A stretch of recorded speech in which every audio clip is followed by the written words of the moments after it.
توليتم من بعد ذلك فلولا فضل الله عليكم ورحمته لكنتم من الخاسرين۔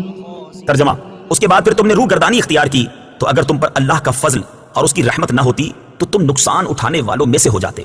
فضل اللہ، اللہ کا فضل، تفسیر صراط الجنان میں ہے۔ یہاں فضل و رحمت سے یا تو توبہ کی توفیق مراد ہے کہ انہیں توبہ کی توفیق مل گئی، اور یا عذاب کو مؤخر کرنا مراد ہے، یعنی بنی اسرائیل پر عذاب نازل نہ ہوا بلکہ انہیں مزید مہلت دی گئی۔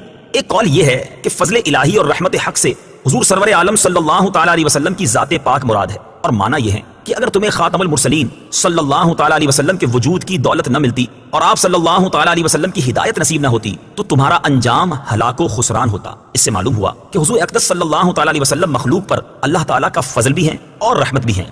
وَلَقَدْ عَلِمْتُمُ الَّذِينَ اعْتَدَوْا مِنكُمْ فِي السَّبْتِ فَقُلْنَا لَهُمْ كُونُوا قِرَدَةً خَاسِئِينَ۔ ترجمہ: اور یقیناً تمہیں معلوم ہیں وہ لوگ جنہوں نے تم میں سے ہفتے کے دن میں سرکشی کی تو ہم نے ان سے کہا کہ دھتکارے ہوئے بندر بن جاؤ۔ الذین اعتدوا، جنہوں نے سرکشی کی، تفسیر صراط الجنان میں ہے۔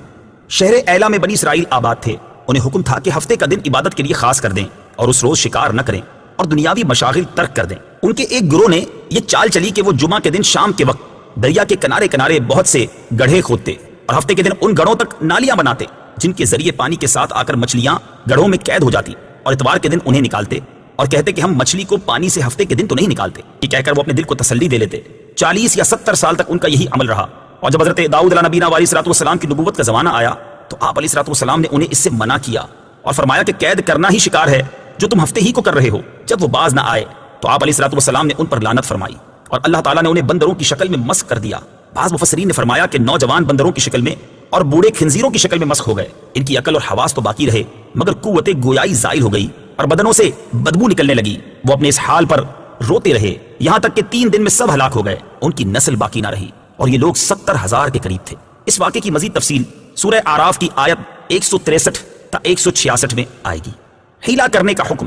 یاد رہے کہ حکم شرعی کو باطل کرنے کے لیے حیلہ کرنا حرام ہے، جیسا کہ یہاں مذکور ہوا، اور حکم شرعی کو کسی دوسرے شرعی طریقے سے حاصل کرنے کے لیے حیلہ کرنا جائز ہے، جیسا کہ قرآن پاک میں حضرت ایوب علیہ السلام کا اس طرح کا عمل سورہ صاد آیت نمبر 44 میں مذکور ہے۔